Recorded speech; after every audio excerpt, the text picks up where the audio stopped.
철학자의 삶이네요. 네, 맞아요. 모든 인간은 철학자입니다. 엄마는 저 어떻게 보면 창조자잖아요. 어떻게 보면은 세상을 창조한 사람이 있다고 하면 저를 창조한 사람이니까 어떻게 보면 하나의 신인데 그 시인을 사랑하는 것과 그냥 애완동물을 사랑하는 것과 좀 다르다고 생각해요. 저 원래 비혼주의자거든요. 결혼, 뭐 아기 뭐 이런 거 별로 관심 없거든요. 지금 잠깐 창조주가 되고 싶어졌어요. 또 질문하고 싶은 거 없었어요? 혹시 몇 세세요? 저 몇 살이냐고요? 물어보는 거. 그런 거 물어보면 안 돼요. 네, 그래도 한 30대 초반? 30대 초반이요? 60대 후반? 20대 후반이요? 아니 어떻게 이렇게 사회생활을 다... 방금 방송 멘트였죠? 진심으로? 네, 저는 진심이에요. 정말요? 사랑해요. 진실은 무섭기 때문에 말하지 않을래. 이지영의 어른을 위한 드디어 인문학. 반갑습니다. 이제 오피셜의 이지영입니다. 여러분은 어린 시절 주로 어떤 생각들을 하셨나요? 그리고 여러분들의 생각은 얼마나 창의적이고 독창적이었나요? 새로운 시대가 다가오고 있습니다. 인공지능이 보편화되는 시대가 되면 이제 정해진 정답이 아닌 새로운 답을 잘 찾을 수 있는 창의적인 인류가 이 세상을 리딩하게 될 텐데요.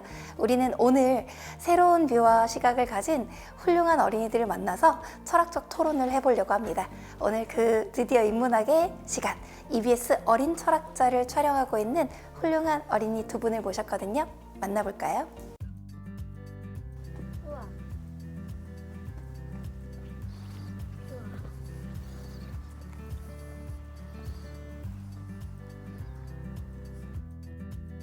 어서 오세요. 안녕하세요. 안녕하세요. 안녕하세요. 아, 반가워요. 영광입니다. 영광입니다. 반가워요. 영광입니다. 네, 앉아주세요. 네. 안녕하세요. 안녕하세요. 반가워요. 혹시 저 본 적 있어요? 네, TV에서. 유튜브로 많이 봤어요. 아, 진짜? 네. 아니, 자기소개 좀 해주세요. 안녕하세요. 초등학교 4학년 김수견입니다. 안녕하세요. 저는 수원 호매실동에 사는 14년생 김민준이라고 합니다. EBS 어린 철학자 나오지 않아요? 네. 네, 맞아요. 네. 평소에 가장 많이 고민하는 게 뭔지가 그래서 궁금해요. 저는 왜 살아야 되지? 그쵸? 그런 생각 많이 하죠?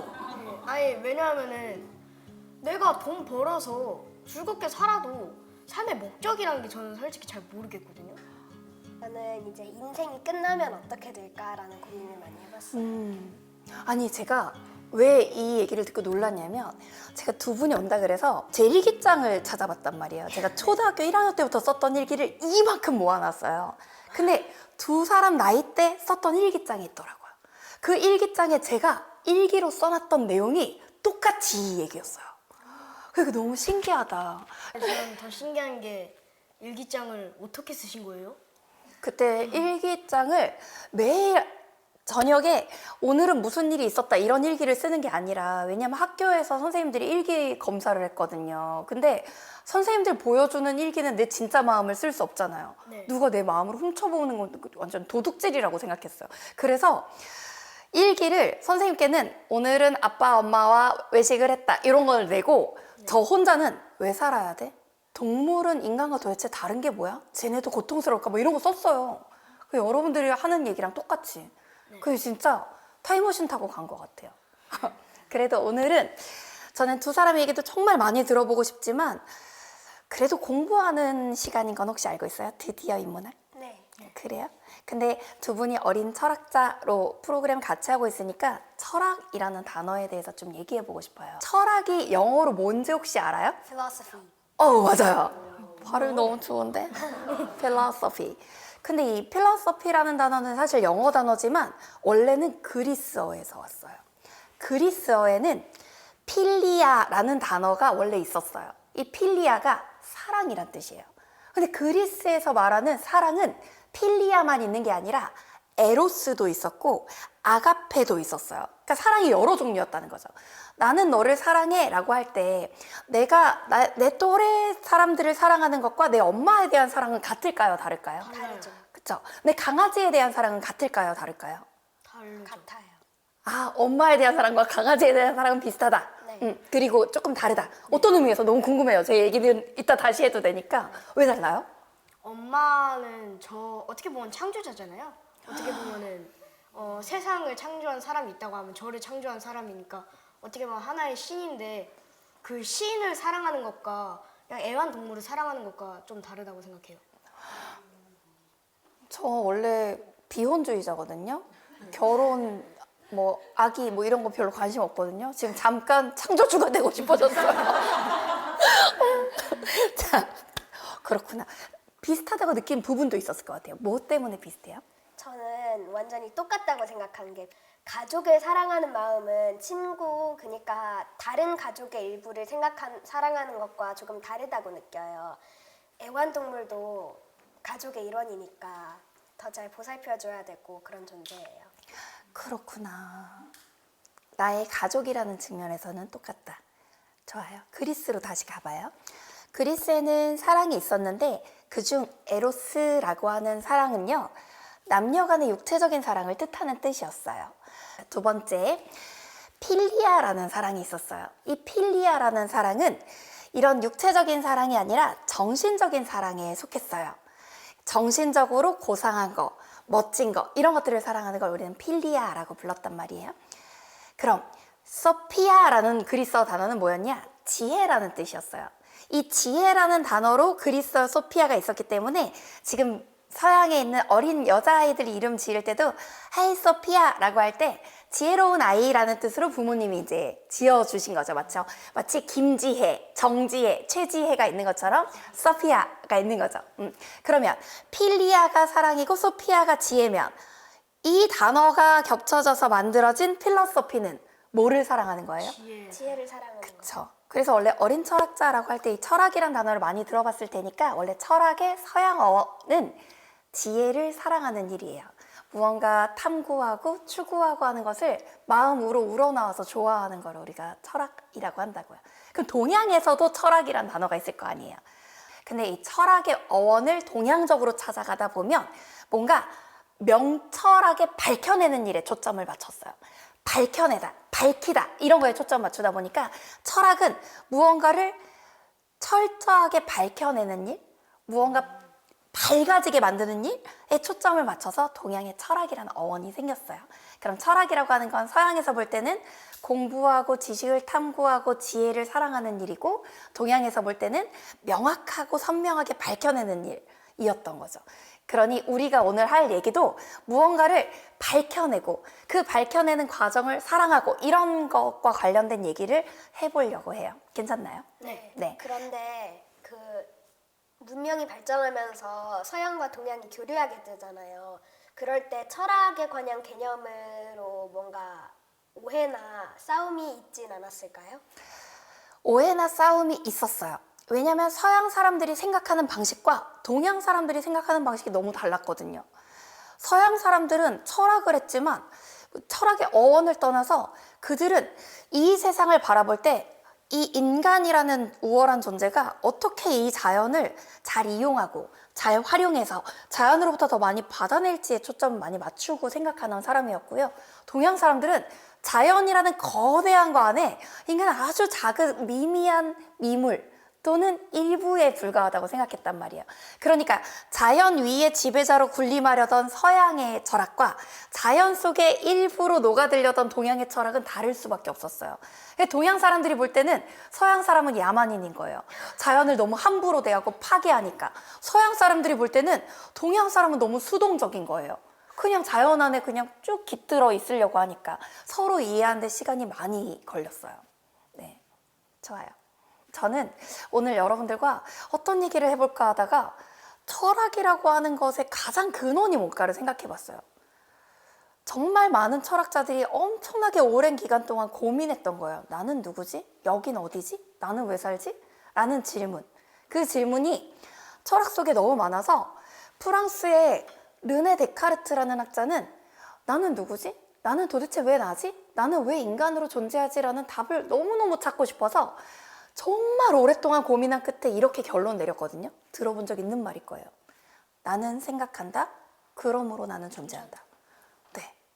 나는 생각하니까 나다 라고 데카르트라는 17세기 프랑스 학자는 얘기했단 말이에요. 그러면 그건 철학자들이 예전에 우리보다 뭐 몇백 년 전에 얘기한 거고, 우리가 만드는 21세기의 내가 더 정교하고 더 멋진 답일 수도 있잖아요. 평소에 민준 어린이는 나는 누구라고 생각해요? 나는 왜 어떻게 해서 남들과 다른 내가 된다고 생각해요?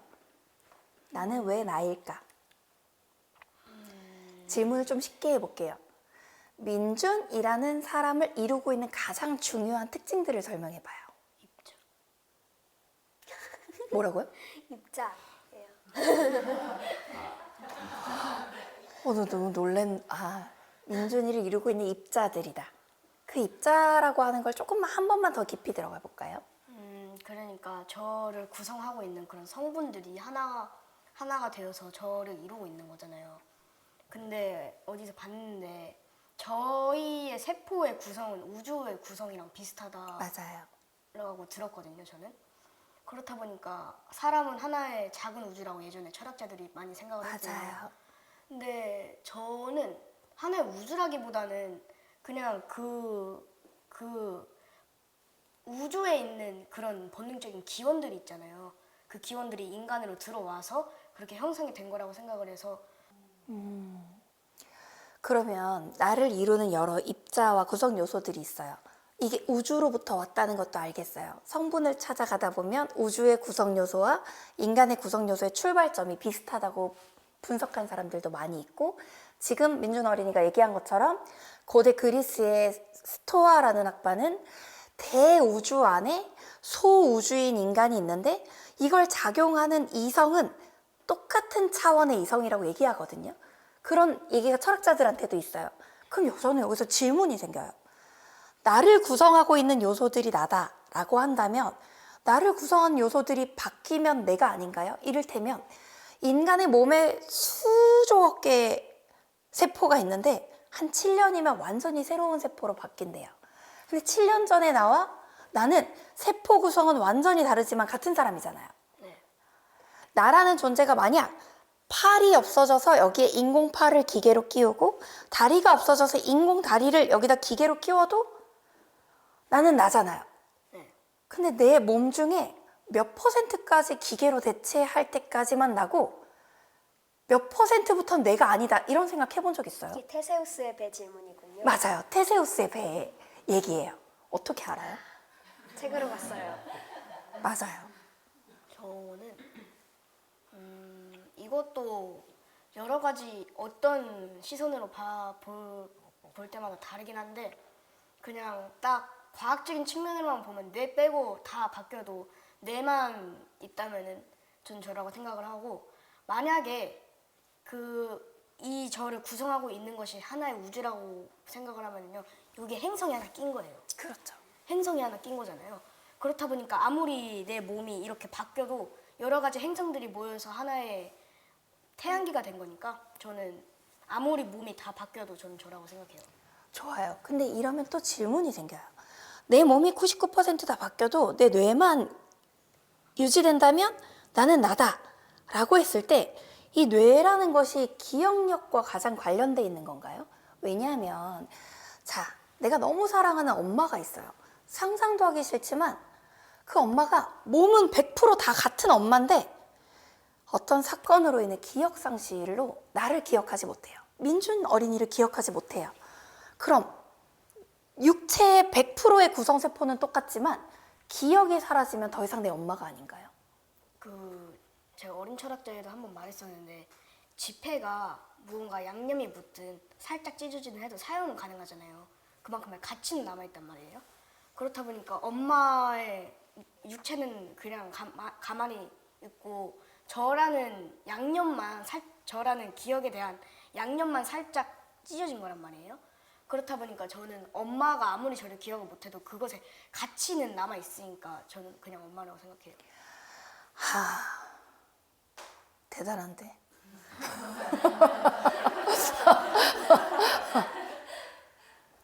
기억이 사라져도 가치는 사라지지 않는다.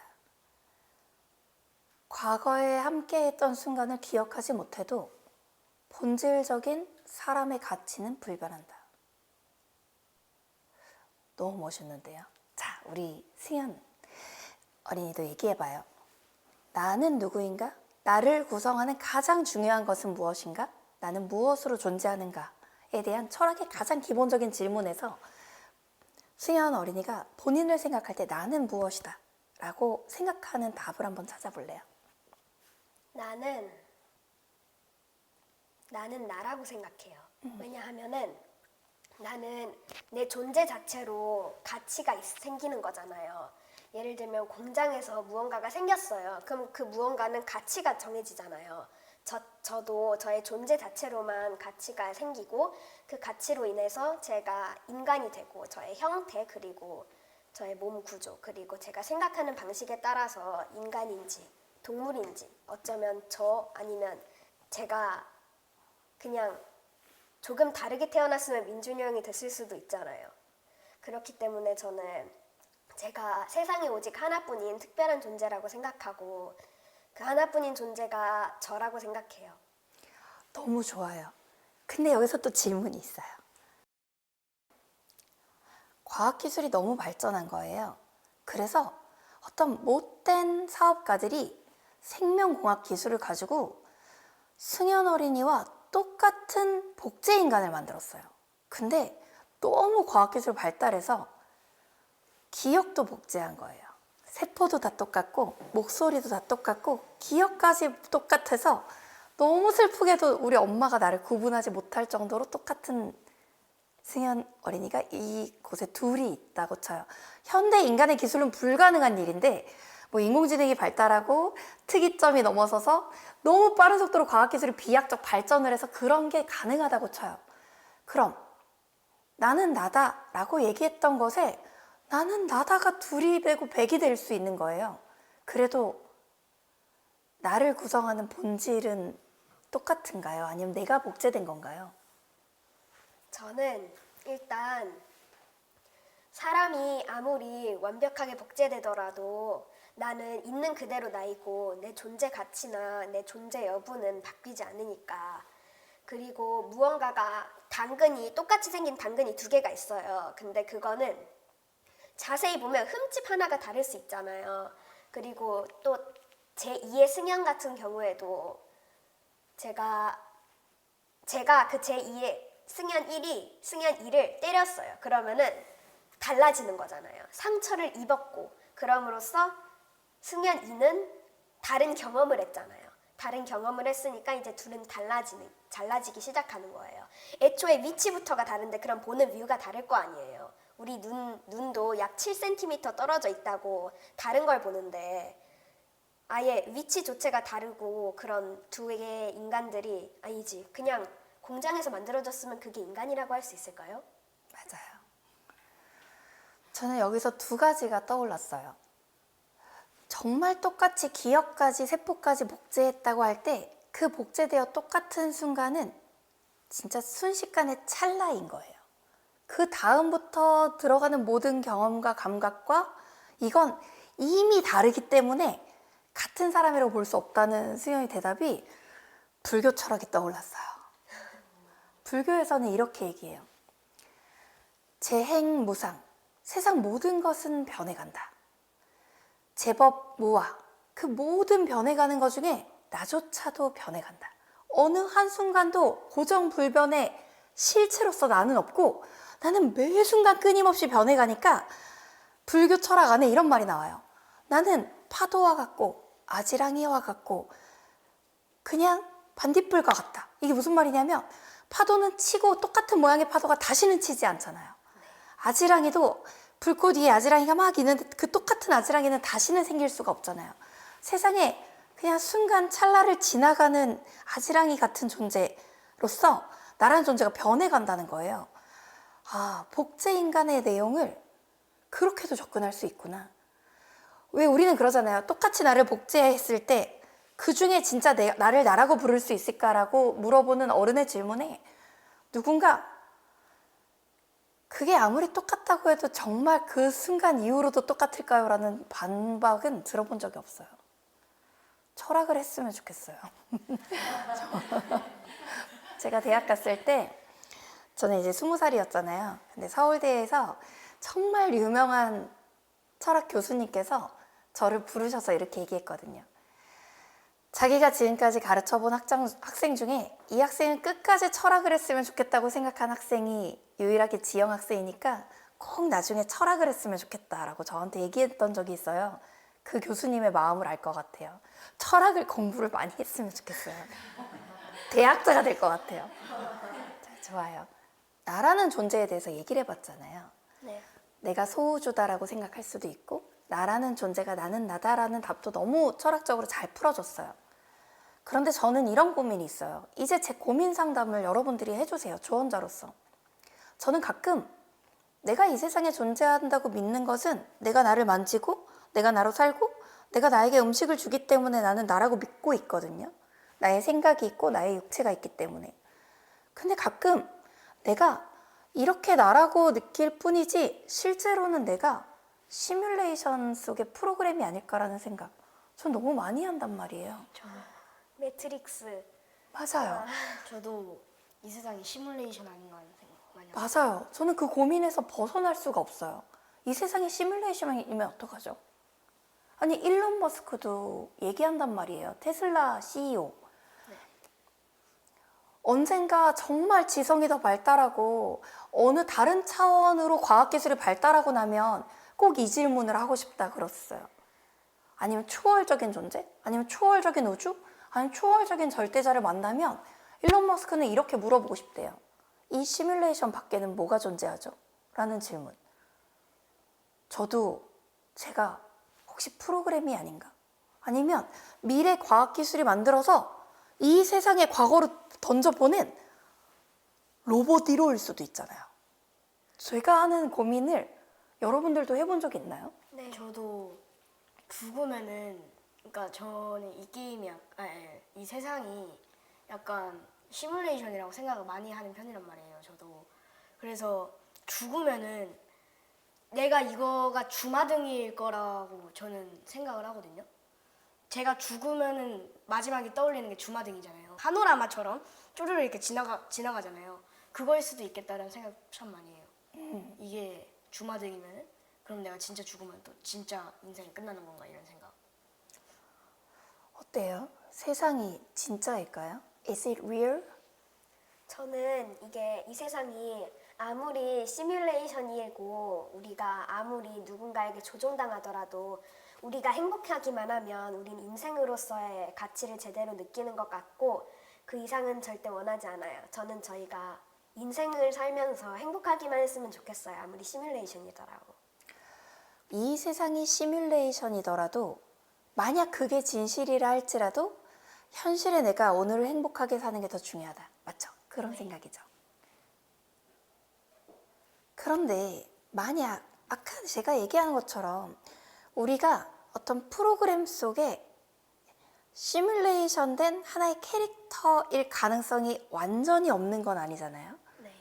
이게 그냥 공부도 하나도 안 하고 뭐 아무 생각도 평소에 없이 그냥 생각 없이 하는 사람이 그냥 다 가짜야 라고 얘기하면 우리가 그냥 무시하면 되겠지만 이 세상에 정말 똑똑한 천재 교수님들 또는 천재 사업가들 또는 철학자들이 이런 질문 정말 많이 제시했단 말이에요. 그 사람들이 또 이유가 아예 없어서 얘기하는 것도 아닐 거고 저도 그래도 서울대에서 철학 박사과정까지 공부했는데 이런 고민을 제가 하고 있다 그랬잖아요. 근데 그럼 그 다음 질문이 생기는 거예요. 만약 시뮬레이션이라는 가능성이 없는 게 아니라 하나라도 있다면, 만 가지 가능성 중에 하나라도 있다면 우리의 삶은 시나리오가 정해져 있는 걸까? 그래도 바꿀 수 있는 걸까? 이런 질문 해볼 수 있잖아요. 상상해 볼 수 있잖아요. 합니다. 네, 어때요? 시나리오가 있는 것 같아요? 저는 이런 생각 많이 하거든요. 내가 만약에 여기서 딴 데로 간다면은 미래가 바뀔까? 그럼 그 딴 데로 간 걸 또 예측하고 미래는 그냥 고정돼 있나? 이런 생각 많이 하거든요. 그래서 저는 어떻게 하든 이 시뮬레이션, 만약에 시뮬레이션이라면 어떻게 하든 이 시뮬레이션을 벗어날 수 있는 방법을 찾고 벗어날 수 있으면은 벗어나보고 싶다. 이런 생각 많이 합니다.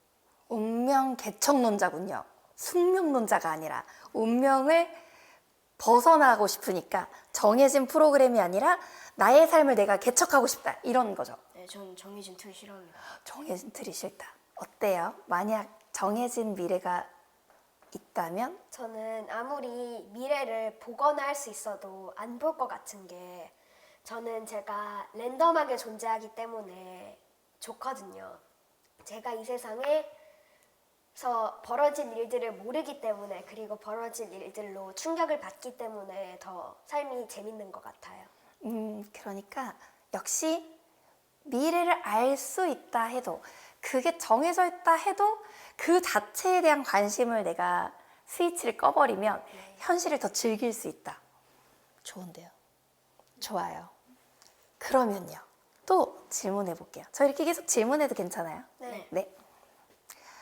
만약 내가 시뮬레이션 된 어떤 나의 삶이 정해져 있는 게 아니라고 치자고요. 그거 말고 우리 이런 가정 한번 해봐요. 여기서 잠깐 뜬금없이 타임머신을 한번 등장시켜 볼 거예요.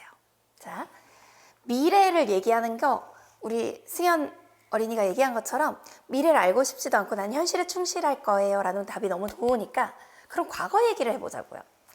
자, 과거에 대량 학살이 일어나서 정말 수백만 명이 죽은 전쟁 같은 게 있었어요. 근데 여러분들이 과학기술이 발달해서 타임머신을 개발한 거예요.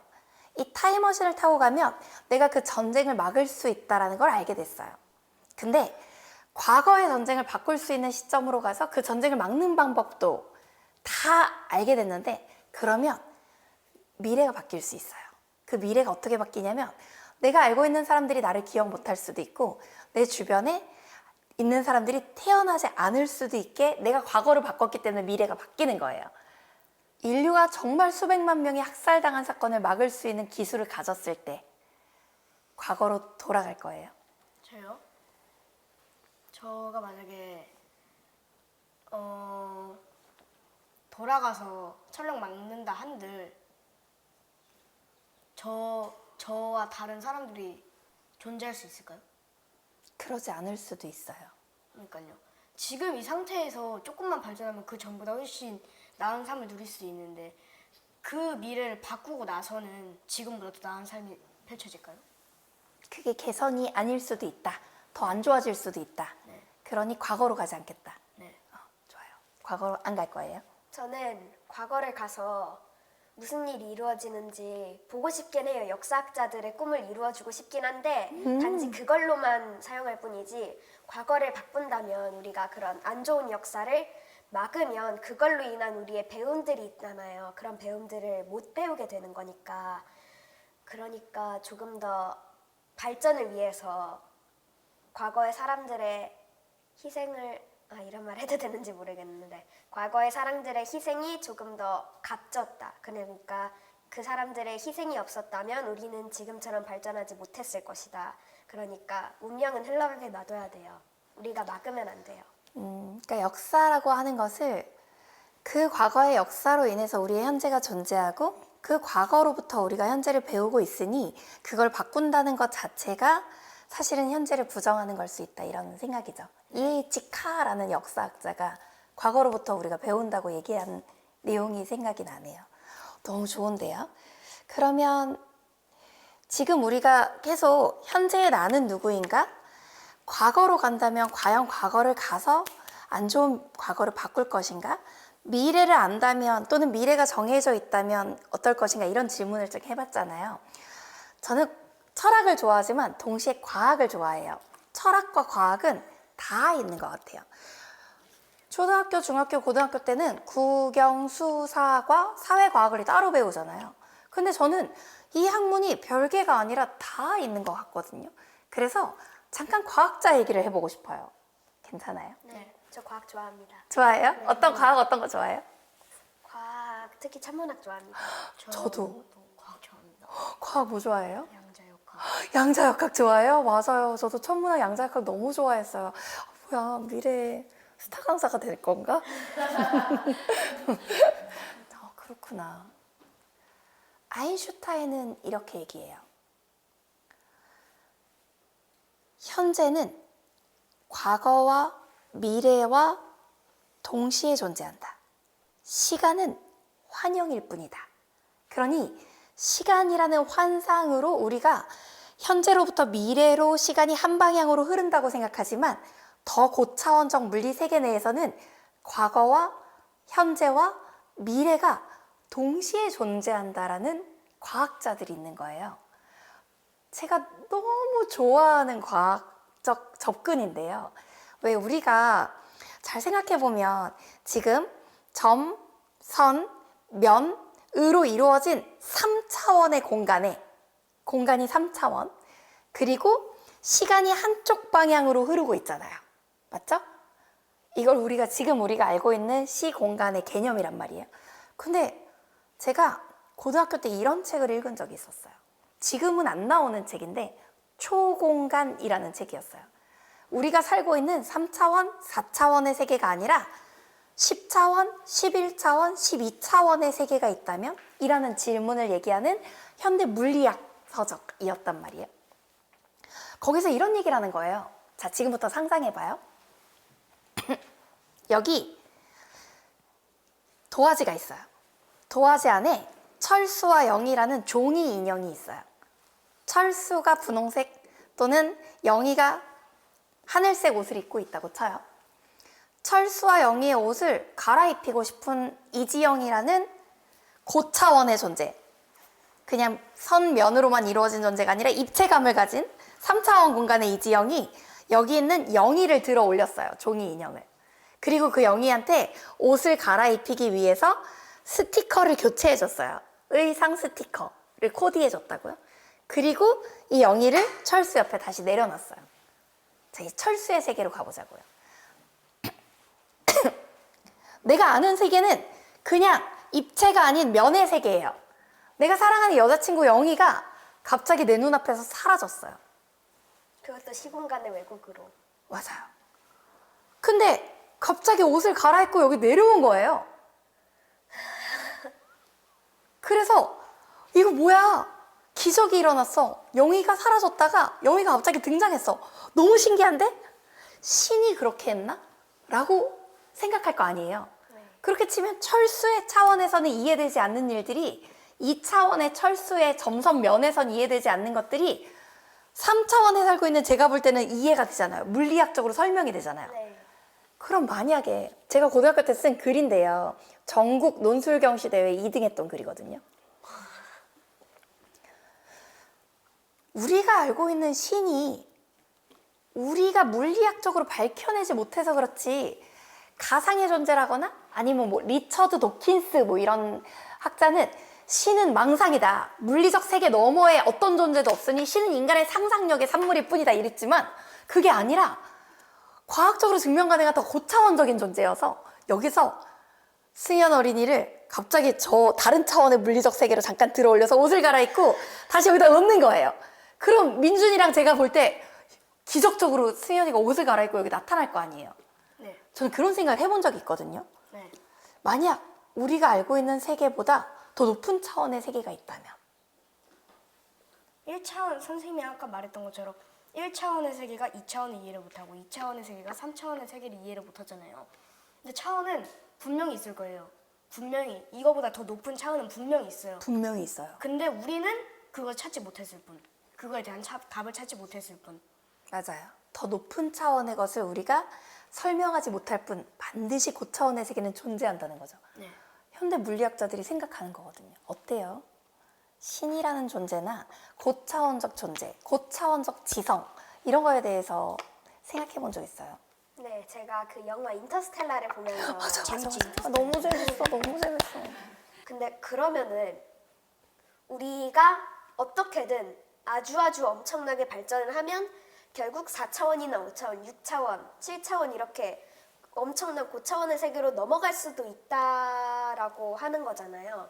그러면은 우리가 생각하지 못하는 것들도 과학기술의 발전으로 나중에는 이해가 되고 그렇게 될 수도 있잖아요. 아니, EBS 어린이 철학자가 AI 특집도 하더라고요. 네. 3. 네. AI의 발전에 대해 어떻게 생각해요? AI가 발전한 세상이 더 좋은 세상이 될까요? 아니면 더 나쁜 세상이 될까요? 지금은 가짜 인생이라고 생각하거든요, 저는.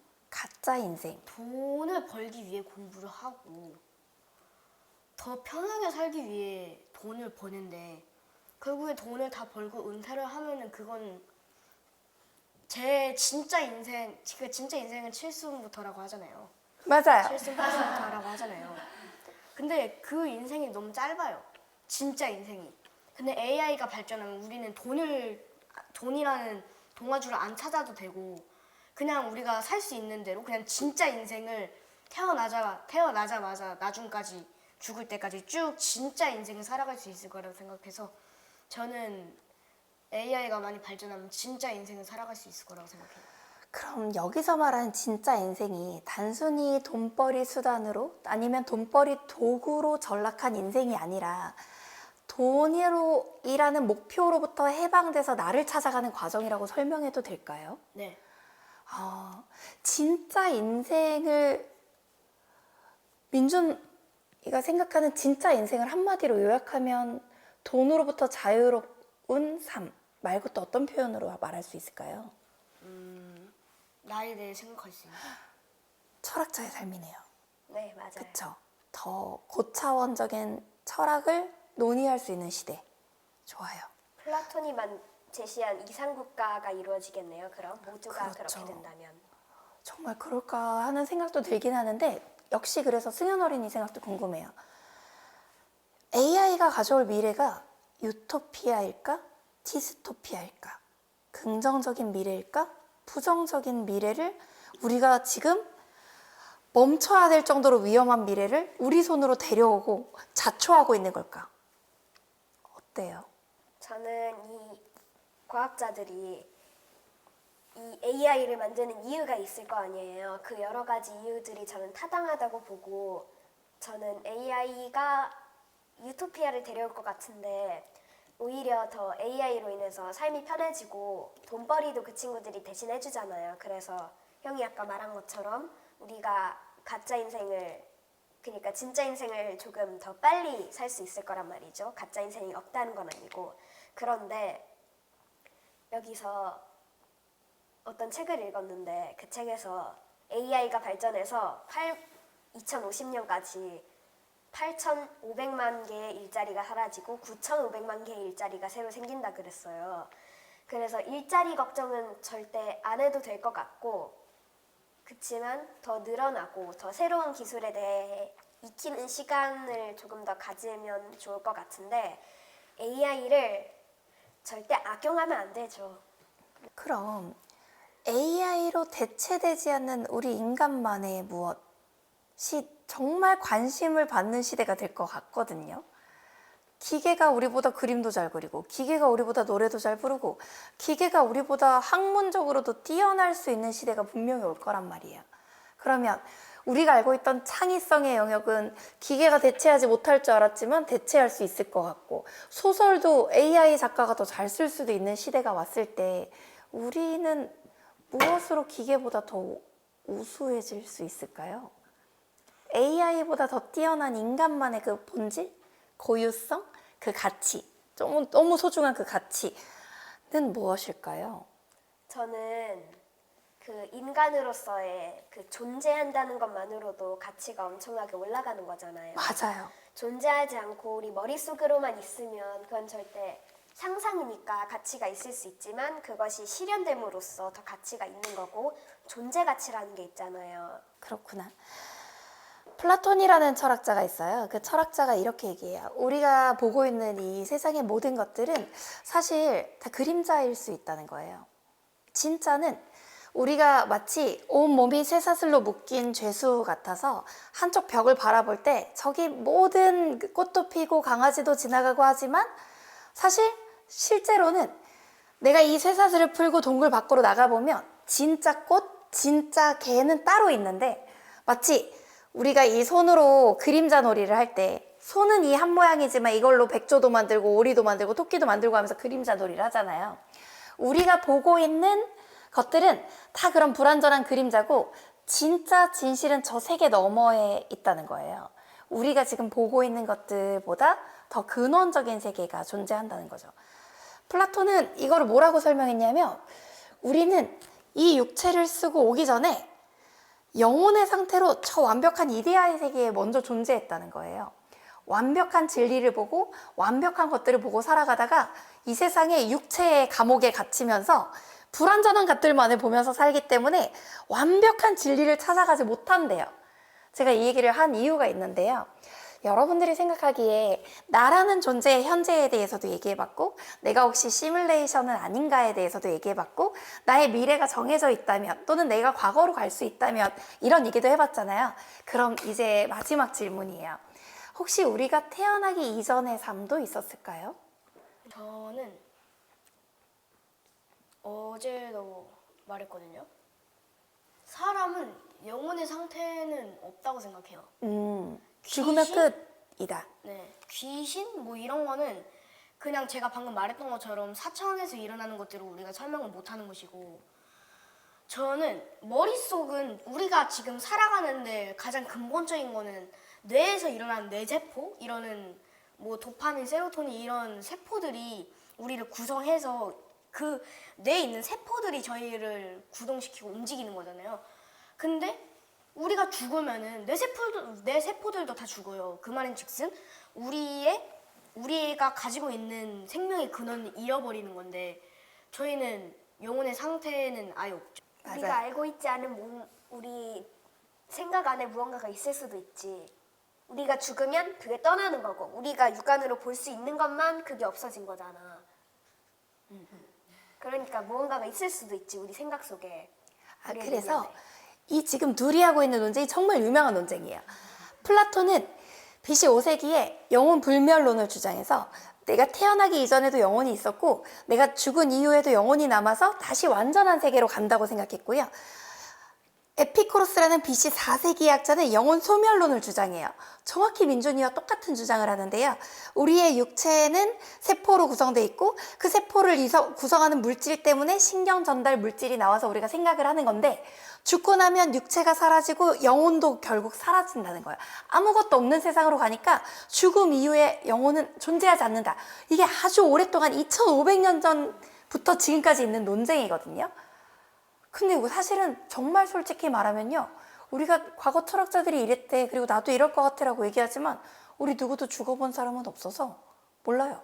하지만 그럼에도 불구하고 죽음 이후에 영혼이 있는 게 의미가 있을까라는 논의를 하는 게 이게 이런 거죠. 우리는 아무도 몰라요. 죽은 이후에 어떻게 될지. 그치만 죽음 이유가 있을까 없을까를 고민하는 게 현재의 삶에 영향을 미쳐요. 제가 한번 2017년에 죽도록 아팠던 적이 있었거든요. 진짜 막 사망 확률이 50%에서 70%가 넘는다는 폐혈증에 걸린 적이 있었어요. 과로로. 네, 폐혈증이 뭐냐면 피가 썩어서 막 염증이 온몸을 이렇게 감싸는 거예요. 제가 그때 슈렉이라고 하는 영화 속에 있는 피오나 공주처럼 온몸이 녹색으로 변했었어요. 몸이 너무 안 좋아서. 근데 그때 생각했어요. 저는 그 전까지만 해도 영혼 소멸설이었거든요. 죽으면 모든 건 끝이야. 그러니까 사람들이 평안히 잠드소서, 레스트 인 피스 이렇게 얘기하지 생각했거든요. 근데 갑자기 의사 선생님이 저한테 그러는 거예요. 죽을 수도 있다고. 마지막을 준비해야 될 수 있다고. 너무 무섭잖아요. 그때 갑자기 그냥 이런 생각이 들었어요. 끝이 아니라 혹시 더 있으면 어떡하지? 그런 궁금증이 생길 수 있잖아요. 근데 이런 질문도 진짜 유치한 질문이긴 한데요. 제가 인터넷 게시판에서 본 거거든요. 만약 죽음이 끝이 아니라 더 있다면 죽고 나서 제일 먼저 어디에 갈 거야? 라는 질문이 누가 인터넷에 올렸더라고요. 상상은 해볼 수 있잖아요. 네. 만약에 끝이 아니라면 어디 갈 거예요? 본가로 갔다가 본가라는 표현에 본가 본가로 갔다가 관측 가능한 우주 그 너머로 가고 싶어요. 관측 가능한 우주 너무 좋다. 너무 천문학적이잖아요. 네, 근데 가는데 갈 수 있을까요?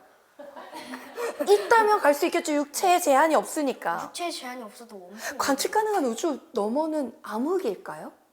빛일까요? 저도 근데 우주가 계속 팽창한다고 사람들은 생각하잖아요. 맞아요. 그럼 그 팽창하기 전에 그 너머는 어떻게 되는지 너무 궁금해요. 맞아요. 그걸 우주의 시원이라 그래요. 빅뱅 이론에서 완전 우주의 제일 근원. 그건 뭘까요? 점일까요? 몰라요. 어디 먼저 갈 거예요? 저는 그냥 바다 한가운데로 가서 조용히 보내고 싶어요. 바다 한가운데. 네.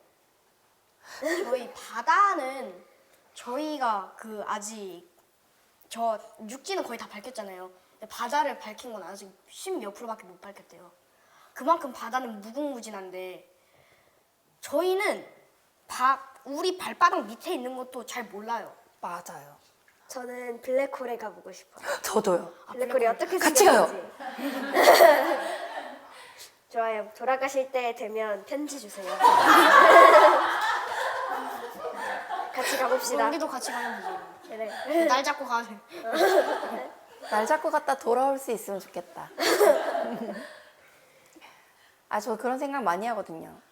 육체라는 한계가 없이 진짜 어떤 정신의 정수, 어떤 퓨어한 정신 그 자체라고 생각하면, 왜 그냥 좀 무서운 얘기 말고 그냥 정신이 진짜 순수하게 육체라는 감옥과 제한이 없다면 저는 제일 먼저 이 세상의 모든 진실을 확인하고 싶어요.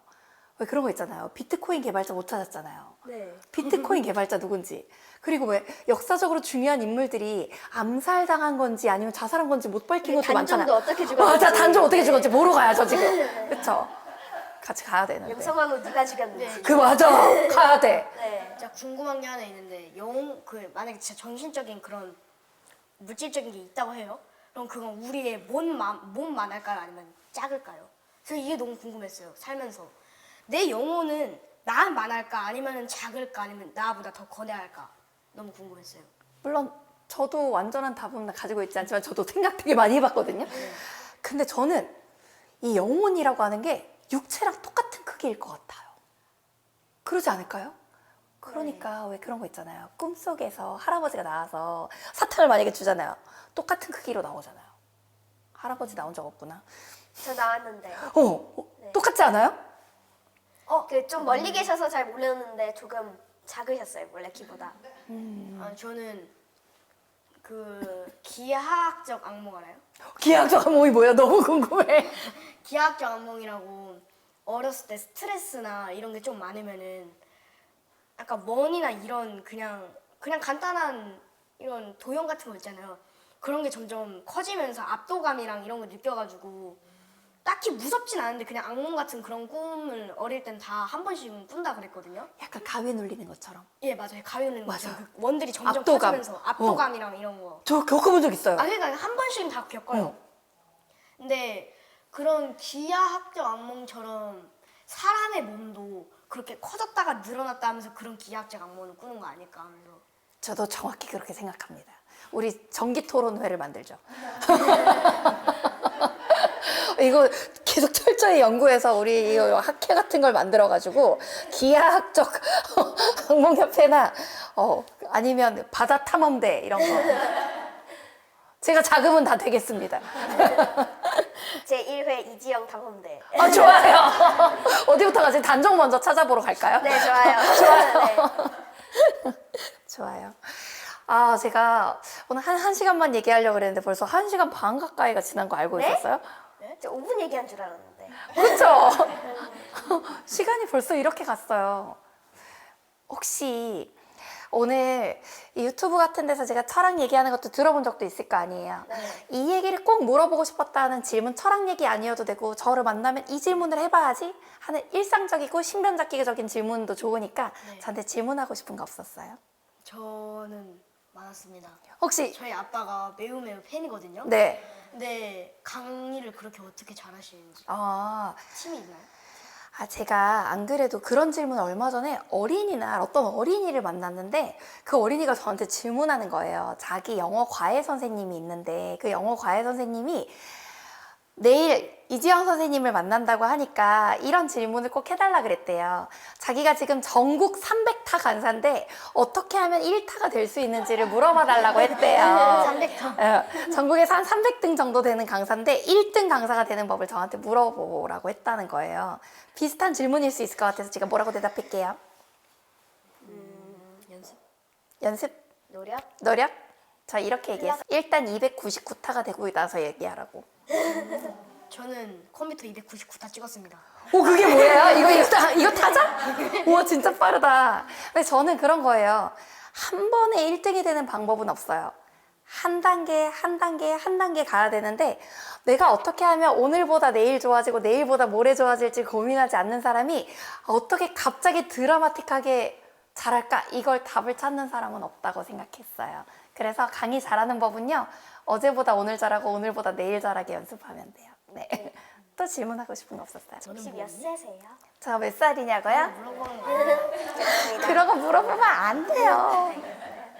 네, 그래도 30대 초반? 30대 초반이요? 60대 후반? 20대 후반이요? 아니 어떻게 이렇게 솔직하를 다 방금 방송 멘트였죠?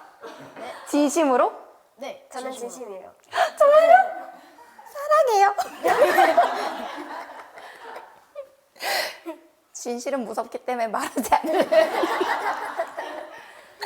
또 질문 없어요? 마지막 질문하고 우리 마무리해도 될 것 같아요. 강사님은 사람들이 철학을 해서 좋은 게 뭔지 알아요? 저는 철학을 왜 하는지 모르겠어요. 솔직히 말하면은 그런 거를 생각을 해서 우리가 세상의 이치를 뭐 알았다고 해요. 그래도 우리가 그걸 따라갈 수는 없잖아요. 아, 맞아요. 저는 이렇게 생각해요. 인류 역사상 학문, 즉 공부라고 하는 게 존재한 이유가 있을 거예요. 근데 역사가 좀 짧은 학문이 있고 역사가 좀 긴 학문이 있다고 두 개를 나눠볼게요. 역사가 짧은 학문 중에는 이를테면 여러분 e스포츠 학문이라고 하는 거 있는 거 알아요? 이게 뭐냐면 왜 우리 페이커 선수가 이제 뭐 왜요? 페이커 맞다. 페이커 대상역. 네, 페이커 선수의 어떤 e스포츠 같은 것들이 그것도 e스포츠 학과 같은 게 만들어져 있거든요. 근데 어떻게 인간이 더 즐길 수 있고 즐거울 수 있을까 하는 것들을 연구하는 학문들이 비교적 신생 학문들에 속하고요. 과거부터 오랫동안 있었던 학문의 3대장에 뭐가 있냐면 철학, 의학, 경제학 이런 게 있어요. 경제학? 네. 오래됐구나. 경제학도 사실은 우리가 알고 있는 뭐 애덤 스미스, 뭐 자본주의 이런 얘기보다 더 오래된 학문에 뿌리를 두고 있어요. 근데 제가 이 세 가지 학문이 왜 인류 역사상 이렇게 긴 학문일까를 고민해 봤더니 이 모든 학문은 인간이 제일 괴로워하는 것으로부터 인간을 해방시켜주는 성격이 있어요. 의학이라고 하는 것은 질병으로부터 우리를 해방시켜주기 위해 등장했어요. 너무 몸이 아픈 거야. 그러니까 이 아픔을 해결하려고 의학이 발달하게 된 거죠. 경제학은 너무 근원적인 인간의 고통인 배고픔, 굶주림, 어떻게 하면 우리가 굶어 죽지 않고 더 많이 먹고 더 풍족할 수 있을까를 고민하다가 경제학이 발달했어요. 철학은 잘못된 사상으로부터 또는 잘못된 생각으로부터 또는 잘못된 고정관념으로부터 우리를 해방시켜주는 학문이에요. 즉 다시 말하면 대학에 가야지만 행복해 라고 생각했던 학생이 수능을 못 봐서 그날 극단적인 선택을 하는 뉴스 기사가 우리나라에 나온 적이 있어요. 그럼 우리나라에 수능이 곧 인생이고 대학이 곧 인생의 서열이야 라고 하는 잘못된 생각이 그 사람을 고통스럽게 했죠. 근데 행복은 성적순이 아니라는 생각이 그 사람을 해방시켜 줄 수도 있을 거예요. 그것처럼 이를테면 과거의 조선시대에는 연려라고 하는 개념이 있었어요. 그게 뭐였냐면 자기가 어린 나이에 결혼을 했어요. 그때는 뭐 연애 결혼도 많이 없으니까 집안끼리 20살짜리 남녀를 결혼을 시켰단 말이에요. 남편 얼굴도 아내 얼굴도 못 보고 결혼을 했는데 남편이 갑자기 전염병에 걸려서 죽은 거예요. 그럼 이 여자는 20살 때 결혼을 했는데 자기가 남편이 21살 때 죽고 평생 동안 그 집안에서 며느리로서 100살까지 막 살았어야 됐어요. 다른 남자도 못 만나고 수절을 지킨다 해가지고 연려문을 세울 정도로 살았어야 된단 말이에요. 그러다가 어떤 남자랑 눈이 마주쳐서 대화하는 장면만 봐도 사람들이 바람을 폈다 막 이러면서 돌팔매질을 하고 막 그랬던 시대가 있었어요. 우리는 그런 시대를 뭐라고 얘기하냐면 사자성어예요. 거의 많이 안 쓰는 사자성어예요. 대학에서만 쓰는 사자성어인데 이리살인이라 그래서 이치로서, 생각으로서, 사상으로서 사람을 죽일 수도 있다는 말이에요. 잘못된 생각이 사람을 죽일 수도 있다는 말. 근데 저는 철학을 왜 해야 된다고 생각하냐면 우리가 잘못 알고 있던 고정관념이 우리를 고통스럽게 했던 거로부터 우리를 해방시키고 싶은 거예요. 예전에 제 친구가요, 막 펑펑 울었던 적이 있어요. 초등학교 때 제 반 친구였는데 왜 펑펑 울었냐면 엄마 아빠가 이혼을 할 것 같다고, 자기는 이제 인생이 망했다는 거예요. 근데 엄마 아빠가 잘 안 맞아서 헤어지면 그 아이의 인생이 망하는 거예요? 아니면 엄마 아빠는 어른이고 그들이 답을 내렸으니까 얘는 또 얘의 인생을 가치 있게 살면 되는 거예요? 이걸 우리가 생각해보면 지금은 엄마 아빠가 사이가 안 좋아도 충분히 너의 인생은 그 자체로 소중해라고 생각을 하잖아요. 근데 과거에 제가 초등학교 때만 해도, 제가 지금 20대는 아니지만 제가 초등학교 때만 해도 그때 뭔가 이혼하는 사람이 흔치 않았기 때문에 그걸 큰 인생의 실패라고 생각했던 때가 있거든요. 근데 지금 사람들 어떻게 생각하는지 알아요? 아니, 안 맞으면 헤어질 수도 있지. 그게 자기의 인생의 선택이지. 이런 사람들도 있단 말이에요. 저는 그래서 철학을 뭐라고 생각하냐면, 지금까지 인류가 잘못된 생각으로 고통스러웠던 것들을 구원해주는 학문? 정신적 의료. 정신적 의료. 맞아요. 정신적인 굶주림의 해결, 정신적인 아픔의 해결에 철학이 기여한다고 생각해요. 마치 그런 거죠. 과거로 갈 수 있다면 갈 거야? 내가 미래가 정해져 있다면 어떻게 살 거야? 그래도 현실에 나는 소중하니까 현실에 충실히 즐길 거야 라는 생각을 해본 사람과 안 해본 사람의 삶의 질이 다를 거예요. 질문할 거 하나 좋아요. 생겼는데 네. 선생님은 이제 주마등이 스칠 때 인생에서 가장 행복했던 장면들이 스친다잖아요.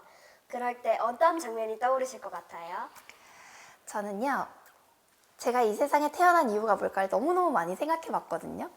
저는 정말 가난한 집에서 태어났는데, 물론 제가 성실했던 것도 있고 진짜 열심히 살았던 것도 있지만 좀 과분하게 보상을 받았다고 생각해요. 그래서 무언가 이 세상에 제가 왜 태어나서 이런 과분한 복을 받았을까? 얼굴도 이 정도면 예쁘잖아요. 맞아요. 고마워요. 여러분, 거짓말 안 하는 나이잖아요. 고마워요. 이 정도면 예쁘게 태어났는데, 예쁘게 태어나서 똑똑하고 건강하고 이렇게 사랑도 받고 인기도 있고 이런 이유가 뭘까를 생각해 봤더니, 제가 이 세상에 이런 복을 받은 만큼 베풀어야 되기 때문에 이 세상에 태어난 것 같아요. 그래서 저는 제가 죽을 때 주마등처럼 제가 세상에 와서 받은 과분한 것들을 잘 나눠주고 다 뿌리고 다 세상에 환원하고 돌려주고 가는 장면이 정말 뿌듯하게 느껴질 것 같아요. 네. 됐어요? 네. 네, 좋아요. 오늘 소감만 얘기해줘요. 소감이요?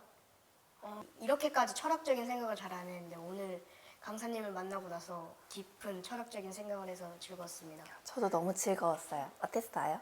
저도 살면서 이렇게 깊이까지 철학을 캐본 적이 없어서 정말 즐거웠고요. 영원히 기억에 남을 것 같습니다. 아, 정말요? 네, 그러면 그때 아까 부탁한 대로 제가 죽을 날 정해지면 말해줄 테니까. 우리 무언가 이 삶이 끝이 아니라 그 다음 세계가 있다면 우주에 가고 바다에도 가고 그런 시대도 상상해보는 즐거움을 가져봅시다. 네. 자, 여러분, 너무 즐거웠어요. 네, 안녕히 가세요. 안녕히 네. 계세요. 수고하셨습니다. 근데요. 저는 이거 보시는 분들이 너무너무 궁금하실 것 같아요.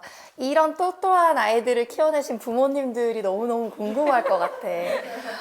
진짜 이게 제가 댓글에도 정말 많이 보는 게, 우리나라에서 막 수능 전국 수석하거나 만점한 사람들 있잖아요. 그 아래 무조건 댓글이 이런 똑똑한 사람을 길러낸 엄마가 너무 궁금하다가 너무너무 많단 말이에요. 근데 아이들이 너무 똑똑하다 보니까 그런 댓글이 꼭 달릴 것 같거든요.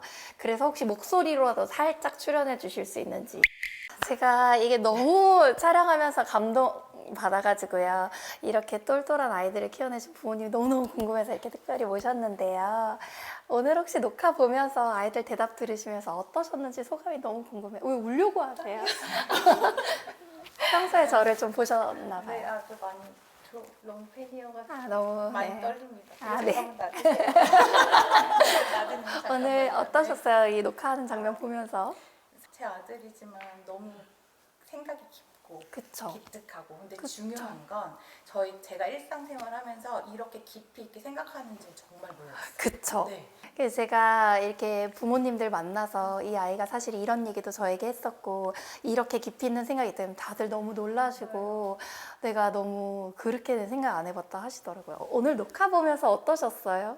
얘가 이렇게 많은 지식이 있는 저 진짜 몰랐어요. 양자역학 얘기하잖아요. 제가 이 두 분의 말씀을 듣고 싶었던 게 많은 부모님들이 자녀를 키우면서 내 아이가 진짜 그 내면에 어떤 생각을 하는지를 마주할 기회가 없이 이제 일상을 사시는 거예요. 우리가 볼 때는 이제 화장실에 물은 잠갔니, 뭐 이렇게 빨래는 이렇게 났니, 양말은 없다 벗어났니.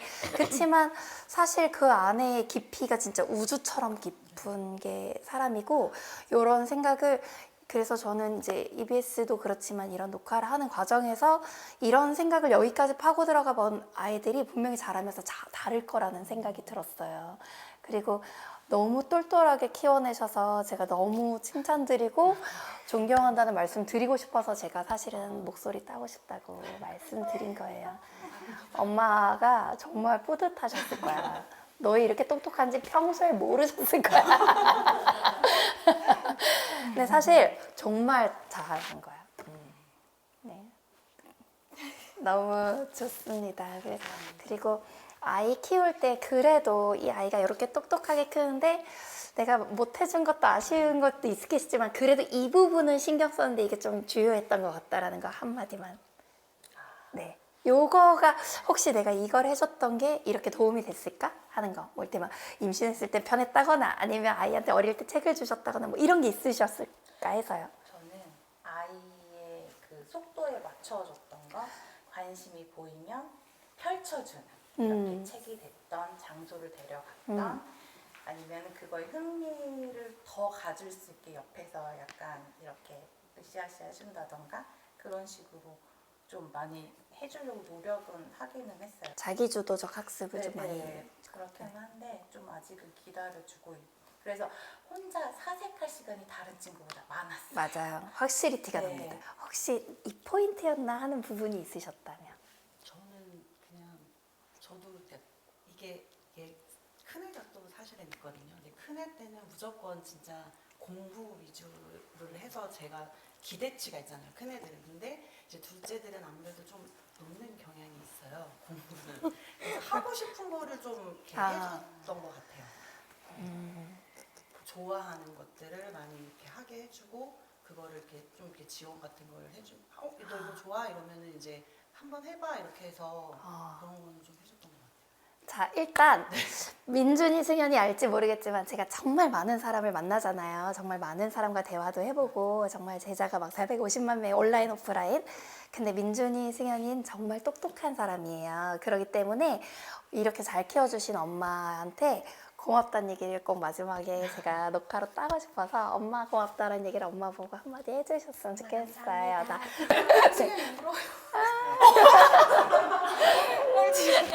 너무 고마워서요. 민준이 엄마한테 한마디.